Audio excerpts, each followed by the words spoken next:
Hello friends, ఈ వీడియోలో మనం 2023లో విడుదలైన మై ఎవర్ లాస్టింగ్ బ్రైడ్ అనే చైనీస్ రివెంజ్ లవ్ స్టోరీని ఎక్స్ప్లెయిన్ చేసుకోబోతున్నాము. రిపబ్లిక్ ఆఫ్ చైనా 17 ఏళ్ళు కంప్లీట్ చేసుకోవడంతో చైనీస్ మిలిటరీ హెడ్ అయిన జనరల్ మార్షల్ ఇప్పుడు ఆ పదవి నుంచి దిగి తన పదవిని తన కొడుక్కి ఇవ్వాలనుకుంటాడు. ఆ కొడుకే ఈ మూవీ యొక్క హీరో అయి ఉంటాడు. కానీ హీరో యొక్క యాటిట్యూడ్ ఇంకా తన కోపిస్ట్ బిహేవియర్ జనాలు ఎవరికి కూడా అస్సలు నచ్చదు. అందుకే ఇప్పుడు హీరోకి ఏనెస్ట్గా వాళ్ళ ఊర్లో ఉన్న జనాలందరూ కూడా తిరుగుబాట్లు ర్యాలీలని అన్ని చేస్తూ ఉన్నారు. హీరోకి ఇప్పుడు తన సోల్జర్స్ అందరూ కూడా ఎవరో ఒక ర్యాండమ్ అమ్మాయిని ఇంట్రడ్యూస్ చేస్తారు. ఈ అమ్మాయి ఈ మూవీ యొక్క హీరోయిన్ అయి ఉంటుంది. హీరోయిన్ యొక్క మూతికి టేప్ ఇంకా చేతులకి తాడులన్నీ కట్టేసి తన్ని ఆ రూమ్ లో బంధించి పెట్టి ఉంటారు ఈ సోల్జర్స్ అందరూ. హీరో ముందైతే హీరోయిన్ దగ్గరికి వచ్చి తన నోటికి వేసిన టేప్ ని తీసి ఇంతకీ నువ్వు ఎవరనే ఒక క్వశ్చన్ అయితే అడుగుతాడు. హీరోయిన్ అబద్ధమే చెప్పాలనుకుంటుంది. అందుకోసమే దగ్గరలో ఉన్న రెస్టారెంట్ లో తను ఒక పని మనిషిలాగా చేస్తూ ఉంటుందన్న ఒక చిన్న అబద్ధాన్ని చెప్తుంది. బట్ హీరో ఏమీ అంత పిచ్చివాడు కాదు కాబట్టి హీరోయిన్ నుంచి వస్తూ ఉన్న ఆ పర్ఫ్యూమ్స్ స్మెల్ని పీల్చిన తర్వాత తను రెస్టారెంట్ లో పని చేసే ఒక అమ్మాయి కాదని కన్ఫర్మ్ చేస్తాడు. ఇంకా తనకి దొరికిపోవడంతో నిజాన్ని దాయలేకపోతుంది. యాక్చువల్ గా మన హీరోయిన్ పని మనిషి, కాకపోతే అంత సాధారణమైన పని మనిషి ఏమి కాదు. తనకు రాయల్ ఫ్యామిలీ షెన్ ఫ్యామిలీ యొక్క పని మనిషి అయి ఉంటుంది. హీరోయిన్ మిస్ షెన్ అనే ఒక లేడీ కింద పని చేస్తుంది. మిస్ షెన్ ని బాగా చూసుకోవడమే మన హీరోయిన్ యొక్క బాధ్యత అయి ఉంటుంది. మిస్ షెన్ కి ఇప్పుడు ఎవరితోనో ఎంగేజ్మెంట్ కుదిరిందంట. By the way miss Shen కి ఎంగేజ్మెంట్ కుదిరిన ఆ ఎవరో ఇంకెవరో కాదు, మన హీరోనే అయి ఉంటాడు. అవును, హీరో ఇంకా మిస్ షెన్ ఇప్పుడు త్వరలో పెళ్లి చేసుకోబోతున్నారు. కానీ good luck bad luck miss Shen కి హీరో యొక్క బిహేవియర్ నచ్చక ఆమె ఎంగేజ్మెంట్ ని క్యాన్సిల్ చేసుకుందామనే ధైర్యం కూడా సరిపోక ఈ ఊరిని వదిలేసి పారిపోదాం అనుకుంటుంది. కానీ ఊరిని ఎవరు దాటాలన్నా సరే వాళ్ళకు ఒక పాస్ కావాల్సి ఉంటుంది. ఆ పాస్ ని దొబ్బేయడానికి ఇప్పుడు మిస్ షెన్ తరపున మిస్ షెన్ రాలేకపోతుంది కాబట్టి హీరోయిన్ ఈ మహల్ లోపలికి వచ్చి ఉంటుంది. ఇంత తెలుసుకున్న హీరో అసలు వాళ్ళంతా హీరో గురించి ఏమనుకుంటున్నారో తెలుసుకోవాలని కావాలనే హీరోయిన్ రివర్స్ క్వశ్చన్లు అడగడం మొదలు పెడతాడు. నాకు తెలిసినంత వరకు మిస్ షెన్ ఇస్ ఆల్రెడీ ఎంగేజ్డ్. ఆమె జెన్ అనే ఒక అబ్బాయిని ఇంకొన్ని రోజుల్లో పెళ్లి కూడా చేసుకోబోతుంది కదా. ఆ జెన్ ఇంకెవరో కాదు, హీరోనే అయి ఉంటాడు. అతని గురించి అతను ఎప్పుడు గొప్పగా చెప్పుకోవాలనుకుంటాడు. మరి పెళ్లి టైంలో ఉన్న మిస్ షెన్ ని ఈ ఊరి నుంచి తప్పించడంలో నువ్వు హెల్ప్ చేసావంటే మిస్ షెన్ తో పాటు నీకు ఎంత పెద్ద శిక్ష పడుతుందో తెలుసా అని అనగానే హీరోయిన్ ఇంకా హీరోని తిట్టడం మొదలు పెడుతుంది. అంటే ఈ హీరోని కాదు, మిస్ షెన్ పెళ్లి చేసుకోవాలనుకుంటున్న ఆ హీరో యొక్క క్యారెక్టర్ని తిడుతుంది. హీరో ఎంత చెత్త ఫెలోనో తెలుసా మీకు, అలాంటి వాడిని పెళ్లి చేసుకోవడం కన్నా ఈ ఊరి నుంచి పారిపోవడమే బెటర్ అని హీరోని చాలా అవమానించేసరికి వాడికి కోపం బాగా వచ్చి ఒక కత్తినైతే తీసి హీరోయిన్ మెడ దగ్గర పెడతాడు. ఇంకా నేను చెప్పాల్సిందంతా చెప్పేశాను, ఇంతకు మించి చెప్పడానికి కూడా ఏం లేదు, దయచేసి నన్ను వదిలేయచ్చు కదా ప్లీజ్ అని చాలా అమాయకంగా అడిగేసరికి హీరో కూడా హీరోయిన్ చేతికి ఉన్న కట్లని విప్పేస్తాడు. ఇంకేముంది, హీరోయిన్ తన అసలైన క్యారెక్టర్ని చూపిస్తుంది. అలా అక్కడి నుంచి సైలెంట్గా నడుచుకొని వెళ్ళిపోతుందేమో అనుకున్నామని హీరోయిన్ కరెక్ట్గా హీరో వెనకాలాగి అతని పాకెట్లో నుంచి గన్ని తీసి అతని మీద ఆ గన్ని పెట్టి మరి అదిగా పాస్ ఇస్తావా లేక చస్తావా అని అడుగుతుంది. ఇంకేం చేస్తాడు, చచ్చినట్టు ఆ పాస్ని అయితే ఆమె చేతిలో పెడతాడు. బయటికి కూడా తీసుకొని వచ్చి సోల్జర్స్ అందరినీ బెదిరించి మీరు ఒకవేళ నన్ను షూట్ చేయడానికి ట్రై చేసేలోపు నేను ఇతన్ని షూట్ చేసి చంపేస్తాను, ఏది కావాలో మీరే డిసైడ్ చేసుకోండి అని లాస్ట్కి ఆ గన్ని వాళ్ళ మీద పడేసి అక్కడి నుంచి ఎస్కేప్ అయిపోతుంది. హీరోయిన్ ఇంటికి వచ్చి చూస్తే రూమ్లో ఉండాల్సిన మిస్ షెన్ అయితే రూమ్లో ఎక్కడే కనిపించట్లేదు. రూమ్ మొత్తం చెల్లా చెదరైపోయి ఉంటుంది. రక్తంతో రాసిన ఒక లేక్ అయితే హీరోయిన్ కళ్ళకి కనిపిస్తుంది. ఆ లెటర్ని కింద నుంచి తీసి చదివిన హీరోయిన్ కి అప్పుడే అర్థమవుతుంది మిస్ షెన్ తన ప్రాణాల్ని తానే తీసుకుంది, తను చనిపోయిందంట. కొద్ది క్షణాల ముందే మిస్ షెన్ యొక్క రూమ్ లోపలికి గ్రూప్ ఆఫ్ సోల్జర్స్ అయితే వచ్చి ఆమెని రేప్ చేసి చాలా దారుణంగా ఆమెని టార్చర్ చేసి అయితే వెళ్ళిపోతారు. ఇంత దారుణమైన సంఘటన ఆమె జీవితంలో జరిగిన తర్వాత బ్రతికి ఉండి వేస్ట్ అనుకొని మిస్ షెన్ అయితే తన లైఫ్ ని తనే సాక్రిఫైస్ చేసుకుంది. హీరోయిన్ కళ్ళంట నీ లాగట్లేదు, తను కొంచెం ముందొచ్చి ఉంటే ఈ ప్రమాదాన్ని ఆపుండగలిగేదని తను చాలా బాధపడుతుంది. హీరోయిన్ కి అదే రూమ్ లో ఒక గోల్డ్ మెడల్ అయితే కనిపిస్తుంది. యాక్చువల్గా హీరోయిన్ ఒక అనాథ. హీరోయిన్ కి ఎవరు లేకపోవడంతో చిన్న వయసులోనే మిస్ షెన్ హీరోయిన్ వాళ్ళ ఇంటికైతే తెచ్చుకుంటుంది. పేరుకే తను పని మనిషి, కానీ మిస్ షెన్ ఇంకా మన హీరోయిన్ ఇద్దరు కూడా చిన్నప్పటి నుంచి పెద్ద అయ్యేంత వరకు అక్క చెల్లెళ్ళులానే పెరిగారు. హీరోయిన్ చిన్నప్పటి నుంచి మిస్ షెన్ తో గడిపిన స్వీట్ మెమరీస్ అన్నిటినీ కూడా తలుచుకొని చాలా అంటే చాలా బాధపడుతుంది. కానీ మిస్ షెన్ వాళ్ళ నాన్న మాత్రం ఇప్పుడు ఎందుకు టెన్షన్ పడతాడు, ఎందుకంటే మిస్ షెన్ ఇంకా హీరోకి పెళ్లి సంబంధం ఫిక్స్ అయిపోయి ఉంటుంది. అలాంటిది పెళ్లి ఫిక్స్ అయిన తర్వాత పెళ్లి జరగలేదంటే హీరో వాళ్ళ ఫ్యామిలీ మొత్తం కూడా వచ్చి ఇప్పుడు మిస్ షెన్ వాళ్ళ ఫ్యామిలీ పైన పడుతుంది. వీళ్ళ ఫ్యామిలీని సర్వనాశనం చేసేస్తుందేమో అని అతను భయపడతాడు. ఇంకో పక్క హీరో వాళ్ళ నాన్న హీరోతో మాట్లాడుతూ నువ్వు తొందరలోనే గ్రాండ్ మార్షల్ కాబోతున్నావు, సో అన్ని సిచ్యువేషన్స్ కి కూడా రెడీగా ఉండాలని అడ్వైస్ చేస్తాడు. నాన్న మీరెందుకు టెన్షన్ పడుతున్నారు, నేను మిలిటరీ ట్రైనింగ్ లోనే ఈ విషయాలన్నీ కూడా నేర్చుకున్నాను కదా అని అంటాడు. రేపు జరగబోయే పెళ్లి టైంలో హీరో తల దించి అమ్మాయికి తాళి కట్టాల్సి ఉంటుందంట. అంటే హీరో పెళ్లి టైంలో ఏం వంక పెట్టడానికి వీల్లేదు. అతనికి అమ్మాయి నచ్చిన నచ్చినా నచ్చకపోయినా బలవంతంగా పెళ్లి చేసేస్తున్నాడు హీరో వాళ్ళ నాన్న. ఎందుకు నాన్న ఇలాగ ఫోర్స్ మ్యారేజ్ చేయడానికి ట్రై చేస్తున్నారు? ఒకవేళ నేను ఆ అమ్మాయికి నచ్చకపోతే ఆ అమ్మాయి జీవితాంతం బాధపడుతుంది కదా అని ఒక క్వశ్చన్ అడిగేసరికి వాళ్ళ నాన్న కోపం వస్తుంది. మనలాంటి ఒక స్ట్రాంగ్ ఇంకా పవర్ఫుల్ మిలిటరీ బ్యాక్గ్రౌండ్ ఉన్న ఫ్యామిలీని రిజెక్ట్ చేసే అంత దమ్ము ధైర్యం ఏ ఫ్యామిలీకి కూడా చేయలేదు. ఒకవేళ అలా చేసిందంటే నేను ఏం చేస్తానో నాకే తెలియదని తన కొడుకుని భయపెట్టేస్తాడు. తర్వాత రోజు జరగబోయే ఆ మొదటి పెళ్లి చూపుల టైంలో ఎలాగో మిస్ చెన్ లేదు కాబట్టి ఇప్పుడు మిస్ చెన్ గా హీరోయిన్ రూపం మార్చుకుందాం అనుకుంటుంది. అంటే హీరో ఎలాగో మిస్ చెన్ యొక్క మొహం ఇప్పటి వరకు ఒక్కసారి కూడా చూసుండడు కాబట్టి హీరోయిన్ ఇకపై నుంచి ఈ డ్రామాలో మిస్ చెన్ గా కంటిన్యూ అవుదామని అనుకుంటుంది. అంతేకాకుండా హీరో వాళ్ళ ఇంటికి వెళ్ళి మిస్ చెన్ ని ఎవరు చంపారు, మిస్ చెన్ యొక్క చావుకి కారణం ఇంకా మిస్ చెన్ కోసం రివెంజ్ కూడా తీర్చుకుందామని నిర్ణయించుకొని పెళ్లి కూతురులాగా రెడీ అయ్యి హీరో ముందుకైతే వచ్చి నుంచుంటుంది. హీరో ఇంకా హీరోయిన్ ఇద్దరు కూడా ఒకరి మొక్కలు ఒకరు చూసుకొని ఇద్దరు షాక్ అయిపోతారు. ఎందుకంటే నిన్నే కలిశారు, మళ్ళీ ఇవాళ ఈ సిచ్యువేషన్లో ఇలా కలవాల్సి వస్తుంది కాబట్టి. నిన్న హీరోయిన్ హీరో గురించి మాట్లాడే మాటలన్నిటి వల్ల హీరో వెంటనే ఇప్పుడు ఈ పెళ్లిని క్యాన్సిల్ చేసేస్తాడేమో అని మనందరం కూడా అనుకుంటాం. కానీ హీరోయిన్కి కొంచెం క్లోజ్గా వచ్చి ఈ పెళ్లి ధూమ్ ధామ్గా జరగబోతుంది అని అనౌన్స్ చేసి హీరోయిన్ కొన్ని రోజులు వాళ్ళ ఇంట్లో ఉంచడానికి కూడా తీసుకొని వెళ్తాడు. హీరో అతని రూమ్లో షర్ట్ వేసుకోకుండా తిరుగుతూ ఉన్న టైంలో హీరోయిన్ కొంచెం భయపడి పక్కనే ఉన్న ఒక పెన్ అయితే తీసి గుచ్చి చంపేస్తాను, దగ్గరికి రాకొని వార్నింగ్ ఇస్తుంది. కానీ హీరో అలా దగ్గరికి వస్తూ తన చేతిలో ఉన్న పెన్ని ఎగరేసి ఆ పెన్ని తీసుకొని ఈ పెన్ యొక్క వాల్యూ నీ లైఫ్ యొక్క వాల్యూ కన్నా చాలా ఎక్కువ అనే ఒక స్టేట్మెంట్ అయితే పాస్ చేస్తాడు. హీరోయిన్కి వెడ్డింగ్ డ్రెస్ కొనిపించడం కోసం తన్ని షాపింగ్ మాల్కి తీసుకొని వస్తాడు. అక్కడ హీరోయిన్ వరుస పెట్టి ఇప్పటికీ చాలా అంటే చాలా డ్రెస్సెస్ని ట్రై చేస్తుంది. ఇప్పి ఎన్ని డ్రెస్సెస్ని ట్రై చేసి తను మొత్తం అలసిపోతుంది కూడా. కానీ హీరోకి ఒక్క డ్రెస్ కూడా నచ్చలేదంట.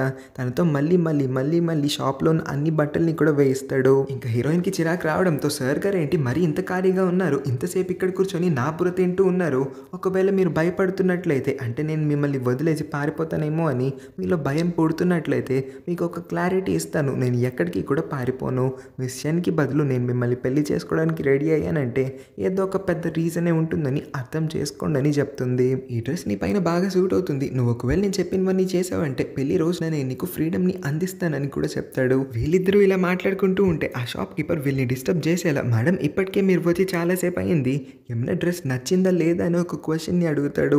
సింపుల్ క్వశ్చన్ మాత్రమే అడుగుతాడు. కానీ మన హీరోకి ఎక్కడో కాలుతుంది అనుకుంటా ఒక చిన్న సైన్ అయితే చేస్తాడు. ఆ సిగ్నల్ని అర్థం చేసుకున్న సోల్జర్ అయితే వెంటనే ఆ షాప్ కీపర్ని ఆన్ ద స్పాట్ మన హీరోయిన్ కళ్ళ ముందే చంపేస్తాడు. అంత బ్లడ్ని ఒకేసారి చూసిన హీరోయిన్ ఒక్కసారిగా ఉలిక్కి పడుతుంది. ఈ సీన్ తర్వాత హీరోయిన్కి హీరో పైన భయం కూడా పెరుగుతుంది. అప్పుడే హీరో చెప్తాడు, నేను నీకోసం ఎంత దూరమన్నా వెళ్ళగలుగుతాను, ఎవరినైనా చంపేయగలుగుతాను కూడా. నీకు ఈ షాప్లో బట్టలు నచ్చలేదంటే చెప్పు, మనం వేరే షాప్కి వెళ్దాము, అక్కడ కూడా నచ్చలేదంటే చెప్పు ఇంకొక షాప్కి వెళ్దాము, నేను నీకోసం ఎన్ని షాపులకి తిరగడానికన్నా రెడీగా ఉన్నానని ఒక క్రీపీ స్మైల్ ఇచ్చి అయితే చెప్తాడు. హీరోయిన్ తర్వాత రోజు మళ్ళీ నేను వెళ్ళిన అదే బొటిక్కి వెళ్ళి చూస్తే ఆ షాప్ కీపర్ ఇంకా ప్రాణాలతో బ్రతికే ఉంటాడు. నేను ఆడిన డ్రామాకి రీజన్ ఏంటి అని అడిగినప్పుడు అతను కేవలం ఆర్డర్స్ని మాత్రమే ఫాలో అవుతాడని చెప్తాడు. అంటే నిన్న జరిగిందంతా కూడా హీరోయిన్ని భయపెట్టడానికి చేసిన నాటకం అని హీరోయిన్ అర్థం చేసుకుంటుంది.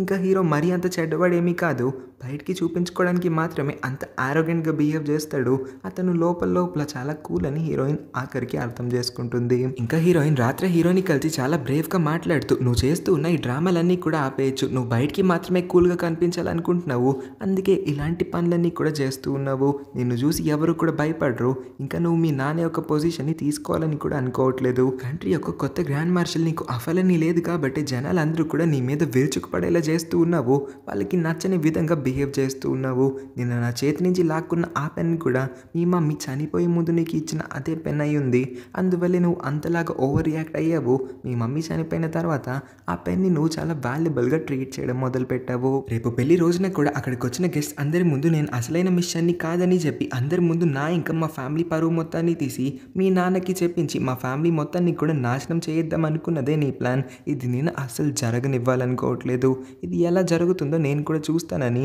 హీరోయిన్ ఒక ఛాలెంజ్ని అయితే విసురుతుంది. పెళ్లి రోజున హీరోయిన్ ఒక పని మంచి అన్న సీక్రెట్ని అక్కడికి వచ్చిన వాళ్ళందరి ముందు కూడా హీరో రివీల్ చేసి తన్ని ఎక్స్పోజ్ చేస్తాడేమో అని హీరోయిన్ ఎక్స్పెక్ట్ చేస్తుంది. కానీ దానికి కంప్లీట్ ఆపోజిట్గా హీరో కాదనకుండా మన హీరోయిన్ని మనస్ఫూర్తిగా పెళ్లి చేసేసుకుంటాడు. రాత్రి హీరోయిన్ ఆమె ఎక్స్పెక్ట్ చేసినట్టు ఇవాళ అసలేమీ జరగలేదు, ఎందుకు ఆమెని అతను పెళ్లి చేసుకున్నాడని అడిగినప్పుడు హీరో నిజంగానే హీరోయిన్ ఇష్టపడడం మొదలు పెట్టాడన్న ఒక రీజన్ అయితే చెప్పాడు. ఆ తర్వాత హీరోయిన్ ఎందుకు వీళ్ళ ఇంట్లోకి వచ్చిందన్న విషయం తెలుసుకొని ఒక కాంట్రాక్ట్ని అయితే సైన్ చేయమని హీరోయిన్ని అడుగుతాడు. ఆ కాంట్రాక్ట్ ప్రకారం ప్రకారం హీరో వైఫ్ గా హీరోయిన్ జీవితాంతం ఉండాలని, దానికి బదులుగా మిస్ చెన్ ని అబ్యూస్ చేసి ఆమెకి ఆ గతి పట్టించిన వ్యక్తిని హీరోని వెతికి హీరోయిన్ రివెంజ్ లో అతను కూడా హీరోయిన్ కి హెల్ప్ చేస్తా అని ప్రామిస్ చేస్తాడు. హీరోయిన్ కాంట్రాక్ట్ పైన సైన్ చేయడానికి ఒక పెన్ అయితే అడుగుతుంది, కానీ హీరో మాత్రం అతని బ్లడ్ నైతే తీసి అతని లిప్స్ కి రాసుకుంటాడు. ఆ తర్వాత హీరోయిన్ ఇంకా అతని లిప్స్ కి మధ్యన కాంట్రాక్ట్ ని పెట్టి వాళ్ళిద్దరి లిప్ ప్రింట్స్ ద్వారా కాంట్రాక్ట్ పైన సైన్ జరిగేలాగా చేస్తాడు. అంటే హీరో లిప్స్ కి తను బ్లడ్ నైతే పూసుకున్నాడు, ఎలాగో హీరోయిన్ లిప్స్ కి లిప్స్టిక్ ఉంటుంది కాబట్టి అలా వాళ్ళిద్దరి లిప్ ప్రింట్స్ కాంట్రాక్ట్ పైన పడి సైన్ అయితే పూర్తయిపోతుంది. రాత్రి పడుకునేటప్పుడు కూడా ఎక్కడ హీరోయిన్ ఇబ్బంది పడుతుందేమో అని వాళ్ళిద్దరి మధ్యన హీరో బుక్స్ అయితే పేరుస్తాడు, సో దట్ హీరోయిన్ అన్కంఫర్టబుల్ గా ఫీల్ అవ్వకుండా ఉంటుందని. హీరో ఇలా మంచి పనులన్నీ చేస్తూ కెమిస్ట్రీని కూడా పండించే ఒక గ్రీన్ ఫ్లాగ్ లాగా కనిపిస్తున్న టైంలోనే హీరో రూమ్ లో హీరోయిన్ కి అదే గోల్డ్ మెడల్ అయితే కనిపిస్తుంది. సేమ్ టు సేమ్ ఎలాంటి గోల్డ్ మెడల్ అయితే మిస్ చెన్ చనిపోయిన రోజు ఆమె రూమ్ లో దొరికి ఉంటుందో, సో మిస్ చెన్ రూమ్ లో దొరికిన అలాంటి గోల్డ్ మెడల్ హీరో దగ్గర కూడా ఉండడంతో హీరోయిన్ కి ఇప్పుడు ఒక పాయింట్ లో హీరో పైన అనుమానం మొదలవుతుంది. మిస్ చెన్ కి ఒక తమ్ముడు కూడా ఉన్నాడు, ఆ తమ్ముడిని ఇప్పుడు హీరోయిన్ కలిసి మిస్ చెన్ కి జరిగిన దారుణమైన సంఘటనల గురించి అన్నిటి గురించి కూడా చెప్పి అతన్ని కూడా ఈమె రివెంజ్ ప్లాన్ లో కలిపేసుకుంటుంది. ఆ తమ్ముడితో పాటు కొంతమంది సోల్జర్స్ హెల్ప్ అయితే తీసుకొని హీరోని ఒక ట్రాప్ లోపల సెట్ చేసి అతన్ని ఇవాళ చంపించేద్దాం అనుకుంటుంది. కానీ మన హీరో ఎప్పుడు 2 అడుగులు ముందే ఉంటాడు కాబట్టి వాళ్ళ గన్ని రీప్లేస్ చేసి ఒక ఫేక్ గన్ అయితే పెట్టేస్తాడు అక్కడ. అలా ఆ రోజుకి హీరో అయితే ముందే ఇదంతా ప్రెడిక్ట్ చేసి తన తెలివితేటల వల్ల వాళ్ళందరి నుంచి కూడా సేఫ్ అవ్వగలుగుతాడు. ఆ తర్వాత హీరోయిన్ తన రూమ్ లోపలికి తెచ్చి మన ఇద్దరి మధ్యన ఏదో ఒక మిస్అండర్స్టాండింగ్ అయితే అయి ఉంటుంది, నేను ఇప్పుడు దాన్ని క్లియర్ చేయాలనుకుంటున్నానని చెప్పాడు. హీరోయిన్ ఇంకా రివీల్ చేసేస్తుంది తను మిస్ చెన్ యొక్క రేపిస్ట్ ని వెతకడానికి మాత్రమే వీళ్ళ ఇంటికి వచ్చింది, ఇంకా తన అనుమానం మొత్తము కూడా హీరో పైనే ఉందని, ఎందుకంటే అతని రూమ్ లో కనిపించే అదే మెడల్ తను ఆ రోజు మిస్ చెన్ యొక్క రూమ్ లో చూసిందని. నన్నే హంతకుడు అనుకొని నా పైన రివెంజ్ తీర్చుకోవడానికి నువ్వు ఇక్కడికి వచ్చినట్లయితే నీ టైం మొత్తాన్ని కూడా నువ్వు వేస్ట్ చేసుకుంటున్నావు, ఎందుకంటే నేను మిస్ చెన్ ని నా జీవితంలో ఒక్కసారి కూడా కలవలేదు, ఇంకా ఆ మెడల్ ఈ ఊర్లో నా ఒక్కడి దగ్గరే కాదు మా నాన్నతో పాటు ఇంకొక 3 కమాండర్స్ దగ్గర కూడా ఉందన్న నిజాన్ని అయితే చెప్తాడు. హీరోయిన్ అసలు నిజం తెలుసుకోకుండా ఇవాళ అమాయకమైన మన హీరో ప్రాణాల్ని ఆల్మోస్ట్ తీసేపోయిందని తెలుసుకొని చాలా రిగ్రెట్ అవుతుంది, అతనికి సారీ కూడా చెప్తుంది. అలా వాళ్ళిద్దరూ కొంచెం క్లోజ్ గా వస్తారు. బయట వెదర్ కూడా చాలా మంచిగా ఉండడంతో వాళ్ళిద్దరి మధ్యన ఆ క్లోజ్నెస్ ఇంకొంచెం పెరిగి కిస్ కూడా పెట్టేసుకుంటారు. తర్వాత రోజు హీరోయిన్ హీరో వాళ్ళ నాన్న అంటే ఆమె మావయ్యకి టీ ఇద్దామని టీ కప్ ని తీసుకొని అతని దగ్గరికి వెళ్ళినప్పుడు అతను చెప్పకూడని ఒక నిజాన్ని అయితే రివీల్ చేస్తాడు.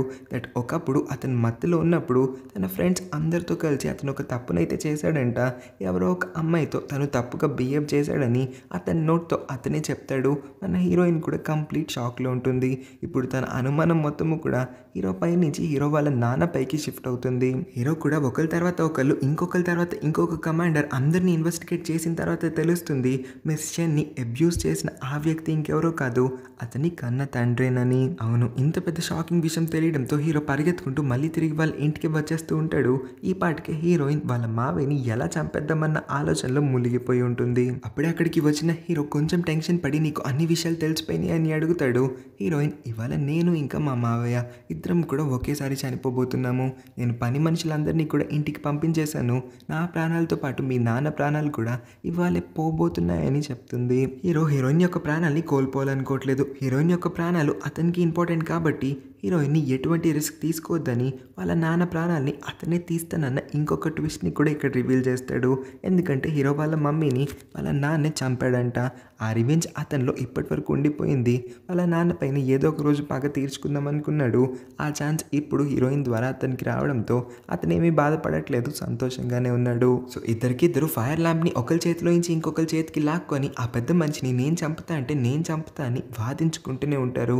కరెక్ట్గా అదే టైంకి రూమ్ లోపలికి వాళ్ళిద్దరి దగ్గరికి ఎవరో ఒక లేడీ అయితే వచ్చి ఆ ఫైర్ ల్యాంప్ యొక్క మంటని ఆర్పేస్తుంది. హీరోయిన్ ఆ లేడీని చూసి కంప్లీట్ గా ఆశ్చర్యపోతుంది. చూస్తే మనం ఎవరం కూడా ఎక్స్పెక్ట్ చేయని విధంగా మిస్ చెన్ చనిపోలేదంట, మిస్ చెన్ ఇంకా ప్రాణాలతో బ్రతికే ఉంది. అదే మిస్ చెన్ ఇప్పుడు హీరోయిన్ ని కలవడానికి ఇక్కడికి వచ్చి ఉంటుంది. మిస్ చెన్ డైరెక్ట్ గా గ్రాండ్ మార్షల్ దగ్గరికి వెళ్తుంది. ఆయన ఏమనుకున్నాడు, జస్ట్ తన కోడలి యొక్క ఫ్రెండ్ ఇంటికి వచ్చిందేమో, పరిచయం చేద్దామని కోడలి పిల్ల తన ఫ్రెండ్ ని అతని ముందుకి తీసుకువచ్చి ఉంటుందేమో అని ఎక్స్పెక్ట్ చేస్తాడు. కానీ చనిపోయింది అనుకున్న ఈ మిస్ చెన్ హీరోయిన్ యొక్క ఫ్రెండ్ గా మాత్రమే ఈ మెహల్ కి అయితే రాలేదు, ఆమెని అబ్యూస్ చేసిన ఈ గ్రాండ్ మార్షల్ పైన రివెంజ్ తీర్చుకుందామని డాక్టర్ గా వేరే వేషం వేసుకుని అయితే గ్రాండ్ మార్షల్ కి ముందు దగ్గర అవ్వాలనుకుంటుంది. గ్రాండ్ మార్షల్ ఇప్పటికీ కూడా మిస్ చెన్ తో ఫ్లర్ట్ చేయడానికి ట్రై చేస్తాడు, కానీ మిస్ చెన్ కి మాత్రం తన యొక్క రేప్ మూమెంట్స్ అన్నీ కూడా గుర్తు రావడంతో అతనికి కొంచెం దూరం అయిపోతుంది. హీరోయిన్ ఇన్ని రోజుల తర్వాత మిస్ చెన్ని చూసి చాలా హ్యాపీగా ఫీల్ అవుతుంది. కానీ తన బ్రెయిన్ లో ఏం ప్రాసెస్ అవ్వట్లేదు. ఇంకా తను షాక్ లోనే ఉంటుంది. అందుకే డైరెక్ట్ గా మిస్ చెన్ని అడుగుతుంది, అసలు ఆ రోజు మిమ్మల్ని అబ్యూస్ చేసిన ఆ వ్యక్తి ఎవరని. ఆ రోజు తన్ని అబ్యూస్ చేసింది ఒకరు కాదంట, ఇద్దరు కాదంట, టోటల్ గా నలుగురంట. ఈ విషయం తెలుసుకున్న హీరోయిన్ కంప్లీట్ గా ఆశ్చర్యపోతుంది. ఆ నలుగురిలో ఒకడే గ్రాండ్ మార్షల్, ఇంకొక ముగ్గురు సోల్జర్స్ కూడా గ్రాండ్ మార్షల్ తో ఉన్నారంట. ఇప్పుడు మిస్ చెన్ హీరోయిన్ యొక్క హెల్ప్ ని కూడా తీసుకొని తన ఎనిమీస్ అందరి ప్రాణాలని కూడా తీసేద్దాం అనుకుంటుంది. అందుకే హీరోయిన్ నుంచి ఒక ప్రామిస్ తీసుకొని ఆమెకి ఎప్పుడు కూడా సపోర్ట్ చేయమని అడిగేలా ఒక లాకెట్ ని గిఫ్ట్ చేసి ఎవరో ఒక ప్రాణాలను అయితే తీసేయమని ఒక ఆర్డర్ ని పాస్ చేస్తుంది. హీరోయిన్ ఇద్దరు కూడా కలిసి కూర్చొని డ్రింక్ చేస్తూ ఉంటారు. ఇద్దరికిద్దరు కూడా సంతోషంగా ఉన్నట్టే మనకి కనిపిస్తుంది. హీరో కూడా అంత సెట్ అయ్యాడు. హీరోయిన్ తో కంఫర్టబుల్ గా ఫీల్ అవుతున్నాడు. హీరోయిన్ ని ప్రేమించడం కూడా మొదలు పెట్టాడు. కానీ హీరోయిన్ ఎందుకో ఏడవడం మొదలు పెడుతుంది. ఆమె కళ్ళమ్మట నీళ్లు కూడా వచ్చేస్తాయి. ఎందుకంటే మిస్ చెన్ ఆమెకి ఇచ్చిన ఆ విషయాన్ని ఇప్పుడు హీరో తాగుతున్న ఆ గ్లాస్ ఆఫ్ వైన్ లో కలిపి ఉంటుంది కాబట్టి హీరో ముందే ఎక్స్పెక్ట్ చేయగలుగుతాడు. నీ ఫ్రెండ్ చెప్పడం వల్లే కదా నువ్వు ఈ గ్లాస్ లో విషయాన్ని కలిపావు. అయినా సరే నీ చేతితో ఇస్తున్నావు కాబట్టి నీ రివెంజ్ పూర్తి అవ్వడం కోసం విషయాన్ని కూడా అమృతంలాగా స్వీకరిస్తా అని అతను వైన్ అయితే తాగేస్తాడు. తర్వాత హీరోయిన్ చెప్తుంది, ఎవరు లేనప్పుడు కూడా మిస్ చెన్ తనతో ఉంది. మిస్ చెన్ ఆమెని చాలా జాగ్రత్తగా చిన్నప్పటి నుంచి కూడా కంటికి రెప్పలాగా పెంచిందని, తనేమీ పని మనిషిలాగా ఇంట్లో పని చేయలేదు, సొంత చెల్లిలాగా మిస్ చెన్ దగ్గర ఉండింది. మరి ఆ రుణాన్ని తీర్చుకోవాలంటే మిస్ చెన్ కి అన్యాయం చేయకూడదు. అలా అని హీరో లాంటి ఒక అమాయకమైన మంచివాడి ప్రాణాలని కూడా తీయకూడదు కాబట్టి హీరోయిన్ రెండు పక్కల్లోకి వెళ్ళలేకపోతుంది. హీరోయిన్ ఏం చేయాలని డిసైడ్ చేసుకోలేక తన ప్రాణాన్ని తానే తీసుకుందాం అనుకొని మిస్ చెన్ తనకి ఇచ్చిన అదే పాయిజన్ని తన గ్లాస్ ఆఫ్ వైన్లోనే కలుపుకుంటుంది. సో ఇప్పుడు హీరోయిన్ విషం తాగి ఉంటుంది. అది డైరెక్ట్గా ఒకేసారి ఎఫెక్ట్ చూపించి చంపేసే విషం అయితే కాదు, అదొక స్లో పాయిజన్. ఇప్పుడు హీరోయిన్ కళ్ళు తిరిగి పడిపోతుంది. వెంటనే ఇమీడియట్ నెక్స్ట్ డేనే హీరోయిన్కి బ్లడ్ వామిటింగ్ జరుగుతుంది. హీరోయిన్ యొక్క డీగ్రేడ్ అవుతూ ఉన్న ఈ హెల్త్ కండిషన్ని చూసి మిస్ చెన్ దగ్గరికి డైరెక్ట్గా వెళ్ళి, అసలు రాత్రి నువ్వు హీరోయిన్కి ఇచ్చిన స్లో పాయిజన్కి నాకు ఒక విరుగుడు మందు కావాలి, అది ఎక్కడ దొరుకుతుందో చెప్తావా లేక చేస్తావా అని అడిగినప్పుడు మిస్ చెన్ ఒక డాక్టర్ యొక్క అడ్రస్ని అయితే హీరోకి అందిస్తుంది. హీరో కూడా వెంటనే ఆ డాక్టర్ని కలవడానికి వెళ్ళిపోతాడు. హీరోయిన్ కూడా మిస్ చెన్ దగ్గరికి వచ్చి, అక్క చెల్లెల్లా ఉండే మన ఇద్దరికి మధ్యన ఎందుకు ఈ గొడవ వస్తుంది, అసలు మీరు ఎందుకు నా పైన ఇంత కోపంగా ఉన్నారు, నాకు అన్ని విషయాల్ని ఎక్స్ప్లెయిన్ చేయాల్సిన టైం వచ్చిందని అడుగుతుంది. ఇక్కడే మిస్ చెన్ మనందరం మిస్ అయిన ఒక చిన్న ఫ్లాష్ బ్యాక్ని గుర్తు చేసేలా, ఆ రోజు తను ఆత్మహత్య చేసుకోవాలనుకుంది. తను చనిపోయే కరెక్ట్ టైంకి ఒక డాక్టర్ అయితే వచ్చి మిస్ చెన్ ప్రాణాన్ని కాపాడి అతని ఇంటికి తీసుకుని వెళ్ళాడంట. ఈ డాక్టర్ కూడా ఈ రాయల్ ఫ్యామిలీ అంటే హీరో వాళ్ళ ఫ్యామిలీకి ఎగెనెస్ట్గానే ఉన్నాడు. వాళ్ళ ఫ్యామిలీ పైన రివెంజ్ తీర్చుకోవాలని అనుకుంటున్నాడు. అంటే ఈ డాక్టర్ వాళ్ళ ఫ్యామిలీ ఇంకా హీరో వాళ్ళ ఫ్యామిలీకి మధ్యన చాలా గొడవలు అయితే ఉండేవి. ఆ ఫ్యామిలీ గొడవలన్నిటికీ కూడా ఒక చెక్ పెట్టాలని హీరో వాళ్ళ ఫ్యామిలీని సర్వనాశనం చేద్దాం అనుకుంటాడు. అతని యొక్క ప్లాన్కి సపోర్ట్ చేయమని ఈ మిస్ చెన్ హెల్ప్ కూడా తీసుకుంటాడు. ఇంకా మిస్ చెన్ని నమ్మించేలా ఒక కట్టు కథని కూడా అప్పటికప్పుడే అల్లేస్తాడు. దట్ మిస్ చెన్ ఎప్పుడు ఒంటరిగానే ఉంటుంది. మిస్ చెన్ ఎక్కడ ఉంటుంది, ఏం చేస్తూ ఉందన్న అన్ని విషయాలు మిస్ చెన్ యొక్క పని మనిషికి మాత్రమే తెలుస్తాయి. ఇవాళ మిస్ చెన్కి ఈ గతి పట్టిందంటే తన పని మనిషి ఆ నలుగురు సోల్జర్స్కి ఇచ్చిన ఇన్ఫర్మేషన్ వల్లే అని. ఆ పని మనిషి అంటే మన హీరోయిన్ మిస్ చెన్ చనిపోయిన తర్వాత మిస్ చెన్కి బదులు హీరోని పెళ్లి చేసుకొని రాయల్ ఫ్యామిలీలో సెటిల్ అయిపోదామన్న ప్లాన్ని ముందు నుంచే వేసుకొని ఉంటుంది. అందుకే మిస్ చెన్కి ఈ గతి పట్టాలని ఎప్పటి నుంచో కోరుకుంటూ ఉందని చెప్పాడు. సో డాక్టర్ చెప్పిన తప్పుడు మాటలన్నింటినీ కూడా మిస్ చెన్ నమ్మేయడం వల్ల ఇప్పుడు మన హీరోయిన్ పైన మిస్ చెన్ కూడా కొంచెం కోపంగానే ఉంటుంది. హీరోయిన్ పైన కూడా వాళ్ళందరితో కలిపి రివెంజ్ తీర్చేసుకుందాం అనుకుంటుంది. వాడెవడో చెప్పిన సుత్తి కథలన్నింటినీ కూడా మీరెలా నమ్ముతారు మిస్ చెన్ అని అడిగినప్పుడు కళ్ళకి కనిపించేదంతా చాలా క్లియర్గానే ఉంది.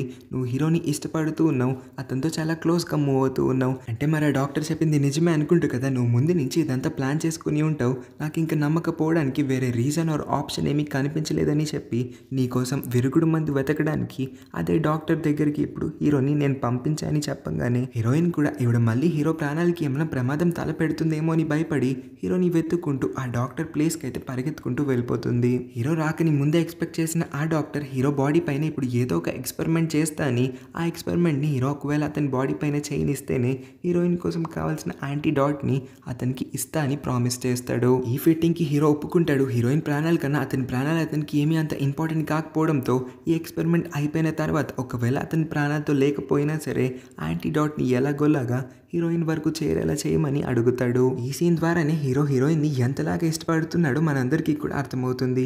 కాసేపటికి హీరోయిన్ అక్కడికి రానే వచ్చేస్తుంది. హీరో పరిగెత్తుకుంటూ హీరోయిన్ గట్టిగా హగ్ చేసుకుని వెళ్ళి ఆమెకి ఇవ్వాల్సిన యాంటీడాట్ని అయితే ఆమె చేతిలో పెడతాడు.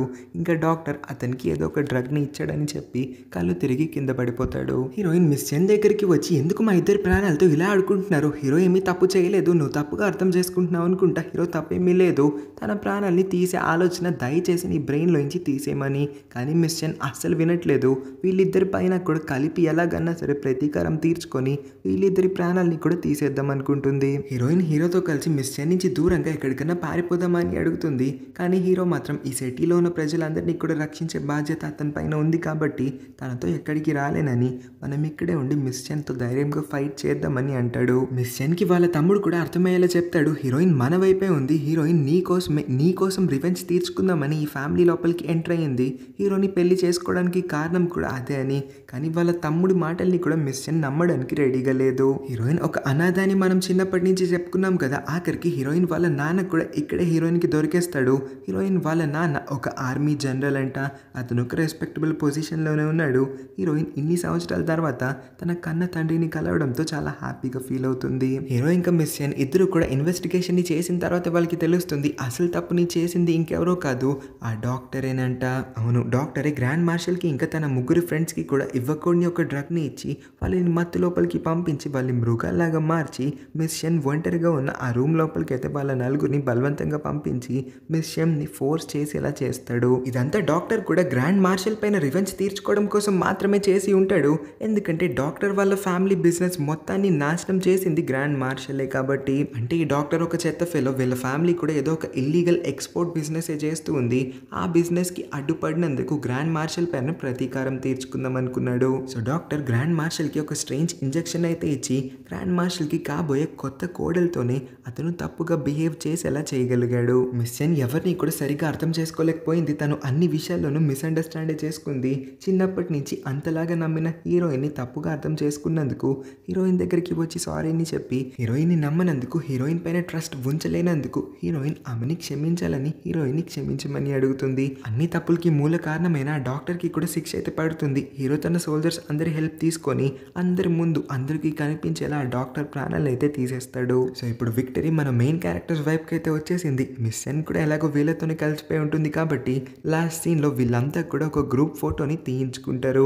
ఇదే హ్యాపీ ఎండింగ్ సీన్ని ఇచ్చి ఈ స్టోరీకి ఒక ఎండ్ కార్డ్ని అయితే వేస్తారు. ఈ వీడియో ఇంకా నా ఎక్స్ప్లెనేషన్ నచ్చినట్లయితే ప్లీజ్ మన ఛానల్ని ఇంకా నన్ను సపోర్ట్ చేసే విధంగా ఈ వీడియోకి ఒక లైక్ చేసి మన ఛానల్ని కూడా సబ్స్క్రైబ్ చేసుకోండి.